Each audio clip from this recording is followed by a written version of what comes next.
Hello everyone, कैसे हो आप सब। आई होप आप सब ठीक होंगे। तो यहाँ पे बच्चे स्कूल से आ गए हैं और मेरी युग के साथ लड़ाई हो रही है। वो अपना लंच बॉक्स वैसे का वैसे पूरा वापस लेके आया था।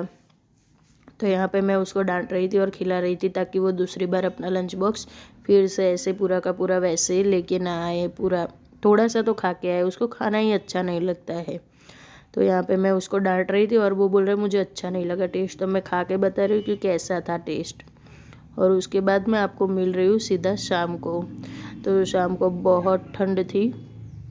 अंशु ने बोला मम्मी मैं लकड़ियाँ लेके आता हूँ, बाहर बहुत सारी पड़ी हुई हैं, आप सिर्फ हमें जला दो। तो मेरे पास एक मटका था जो पूरा बहुत पुराना हो गया था। तो सोचा चलो इसको फोड़ के ही कर देते। घर में ही हम लोग ये आग जलाकर आग की सिकाई कर रहे हैं और युग की मस्ती तो यहीं पर भी चालू थी।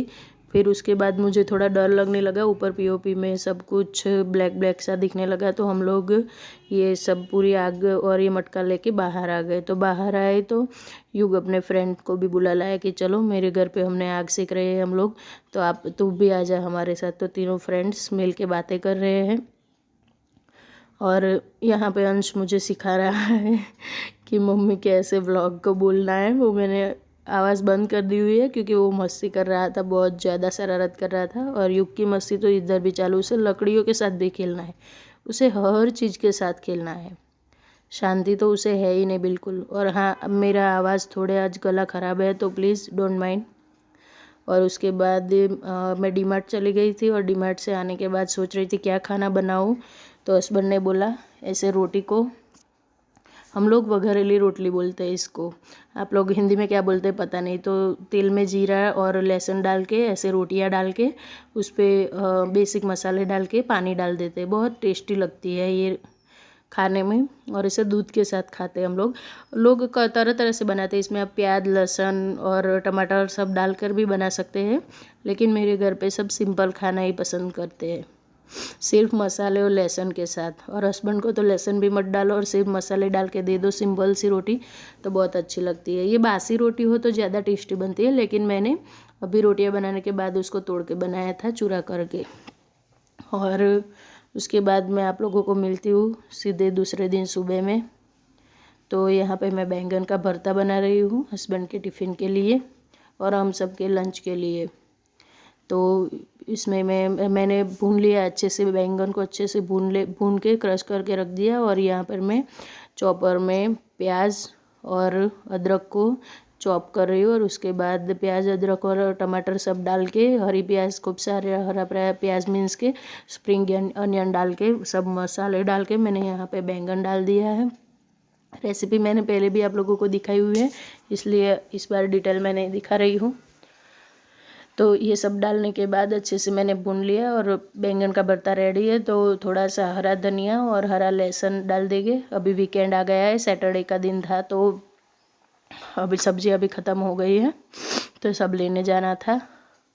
और यहाँ पे हमारा भरता रेडी है, रोटियां बना के हस्बैंड का टिफ़िन दे दूँगी। और हाँ, मैं बोल रही थी ना कि मैं गुरुवार को कहीं गई थी, तो मैं गई थी वडोदरा, बड़ौदा भी बोलते हैं यहाँ पे हम लोग उसे। वहाँ पे मेरे मासी के घर पे गई थी, मासी के बेटे की बहू यानी कि मेरी भाभी का गोद भराई था। तो मैं वहाँ पे गई हुई थी, इसलिए गुरुवार को मेरा व्लॉग नहीं आया था। और हमारे यहाँ ऐसे गोद भराई करते हैं, ये देखिए। तो मायके से ऐसे ये जो बैग उस लड़की ने लिया हुआ है उसमें सारे कपड़े और गहने लेके आते हैं मायके वाले, मम्मी पापा जो भी होते हैं वो लोग। और ननद गोद भराई करती है हमारे यहाँ। ये मेरी भाभी की ननद है, मेरी मासी की बेटी है। और देखिए ये यहाँ पे ऐसे नहाने के बाद घर में कहीं भी नहीं जाते, सीधे ही मंदिर में आते हैं और साड़ी का पिनअप भी नहीं करते हमारे में। ऐसे खुली साड़ी रख के उसको मंदिर में ले जाते हैं और मंदिर में ननद और भाभी दोनों को सामने सामने खड़े रखते हैं। और ये जो बड़े बुजुर्ग कोई आंटी होती है वो लोग सारा शगुन का सामान देती है और गोद में चावल देती है। तो जिसकी भी गोद भराई होती है वो अपने गोद में जो भी होता है वो ननद को देती है और ननद फिर से उसकी गोद में डालती है। तो यहाँ पर ये सारी विधि चालू है। और दुल्हन की तरह ही सजाते हैं गोद भराई के टाइम, बहू को भी और ननद को भी, ननद भाभी दोनों को दुल्हन की तरह ही सजाते हैं।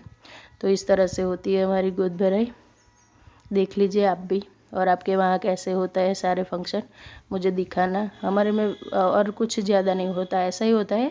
और जेंट्स भी आते हैं, ऐसा नहीं कि सिर्फ लेडीज़ ही आती है, लेकिन वो सब बाहर होते हैं। जहाँ पे ये सब पूजा वूजा हो रही होती है वहाँ पे जेंट्स नहीं होते, ज़्यादातर जेंट्स कम ही होते हैं। तो मासी के लड़के की, बहू की, मीन्स की मेरी भाभी की गोद भराई हो रही है यहाँ पर। और बहुत ट्रेडिशनल होते हैं हम लोग, बहुत हमारे में ट्रेडिशनल कपड़े ही ज़्यादा पहनते हैं। साड़ी वाड़ी मैं पहनती हूँ लेकिन ज़्यादा साड़ी भी नहीं पहनती। और देख लीजिए मेरा लुक था, मैंने कुछ फ़ोटो वोटो नहीं खींची थी, अपने मामा के लड़के के साथ मैं यहाँ पे मस्ती कर रही, भाई बहन दोनों मिलके।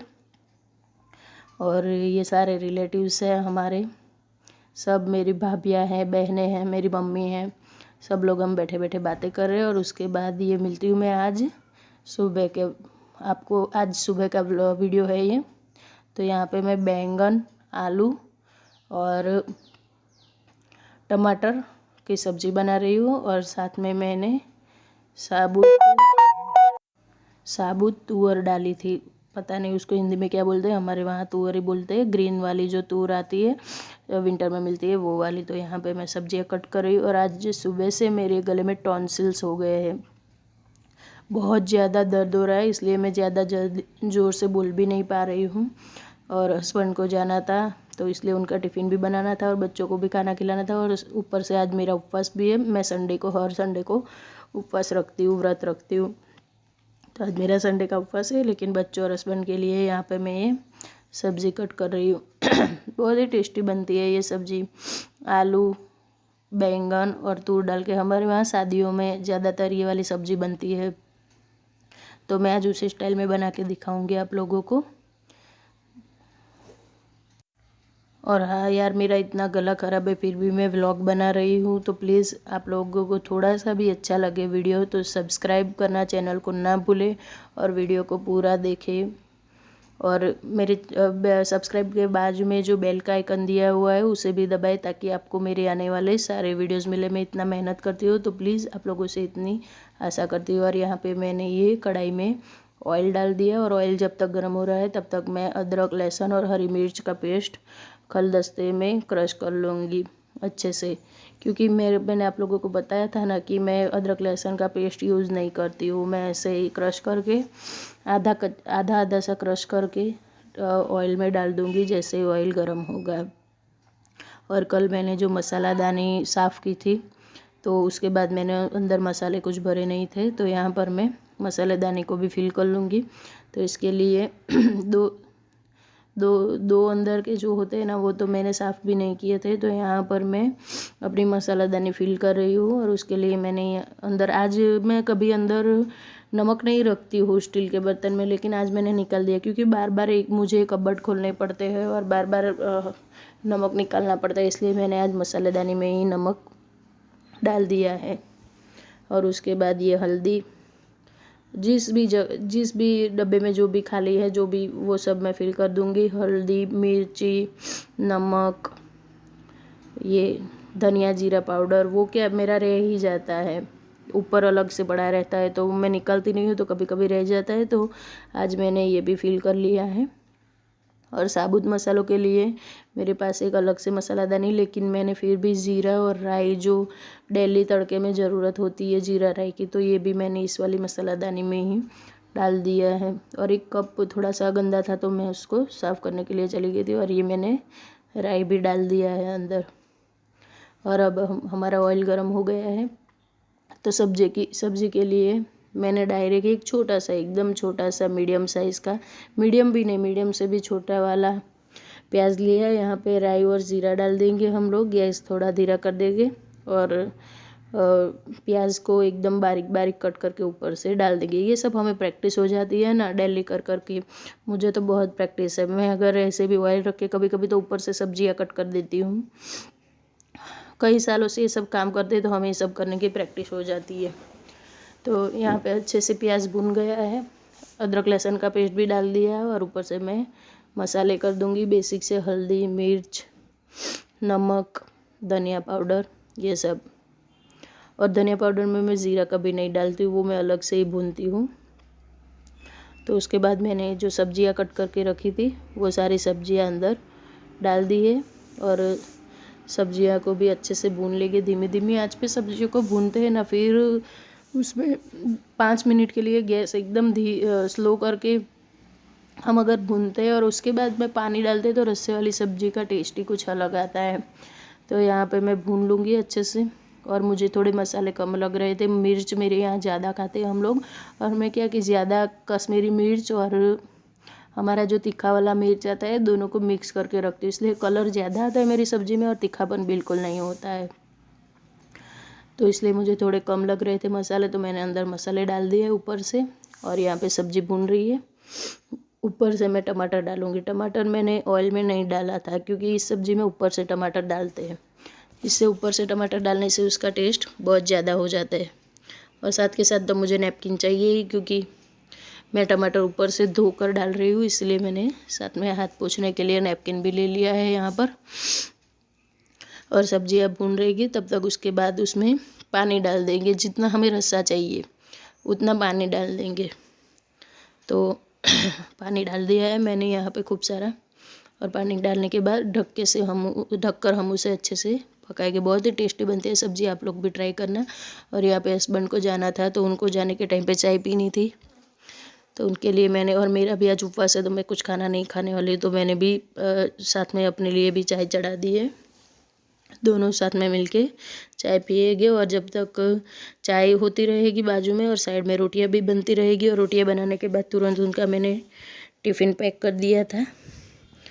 और टिफ़िन पैक करने के बाद वो चले गए अपनी ड्यूटी पे, हम अपनी ड्यूटी पे, हमारा घर का काम। ओके फ्रेंड्स, तो ये था मेरा छोटा सा वीडियो। अगर आप लोगों को पसंद आया हो तो please like, share and subscribe करना ना भूलें। Okay friends, thank you, take care, stay healthy and bye bye. और हाँ, साथ ही साथ आज मेरे गले में प्रॉब्लम थी बहुत सारी, मैं बोल नहीं पा रही थी, लेकिन फिर भी मैंने बोला है, तो इसलिए आवाज़ में थोड़ी सी प्रॉब्लम आएगी, तो उसके लिए माफ़ी चाहूँगी।